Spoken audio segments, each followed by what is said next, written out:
लाले लाले डोलिया के फूल के ओ हरवा हो कि चली भैनी ना मैया करी के सिंगरवा हो कि चली भैनी ना।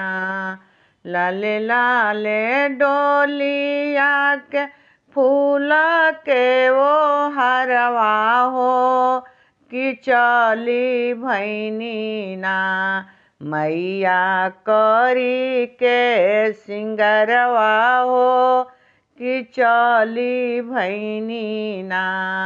मैया अपनी नाई हरवा हो कि चली भैनी ना मैया अपनी नाई हरवा हो कि चली भैनी ना।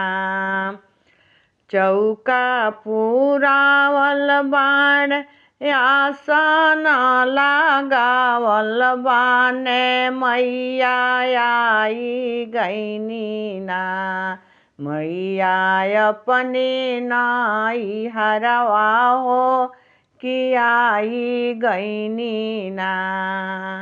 जब मैया पहुँचिल अपनी नगरिया हो सेवकवा लोगवाना मैया के गावेल गीतिया हो सेवकवा लोगवाना मैया के गावेल गीतिया हो सेवकवा लोगवाना। आसन त लागल बान मैया के बैठले हो सेवकवा लोगवाना। आसन त लागल बान मैया के बैठले हो सेवकवा लोगवाना मैया आईनी नाई हरवा हो सेवकवा लोगवाना।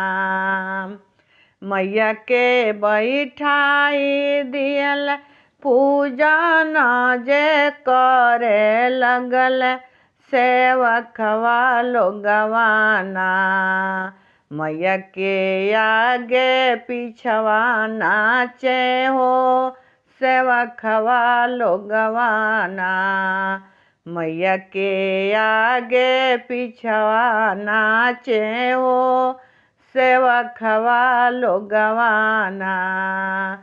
दिनवा ही रतिया मैया के गावेली गीतिया हो कि माई बहिनी ना मैया के करेली पूजनिया हो कि माई बहिनी ना। पूजनी त करे मैया के अपना ही दुखवा हो कि मैया से कहे ना मैया दुखवा हमर हरिहे हो कि मैया से कहे ना मैया दुखवा हमारी हरिहे हो कि मैया से कहे ना।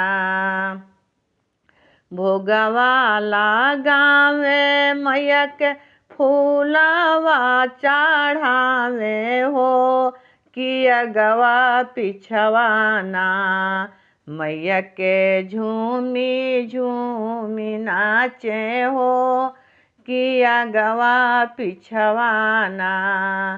9 दिन मैया के करेले पूजनिया हो सेवकवा लोगवाना।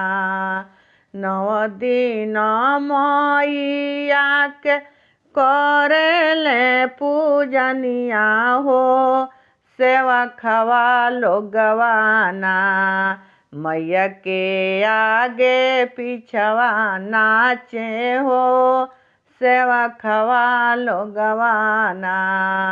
मैया के आगे पीछवा नाचे हो सेवा खवा लोगवाना।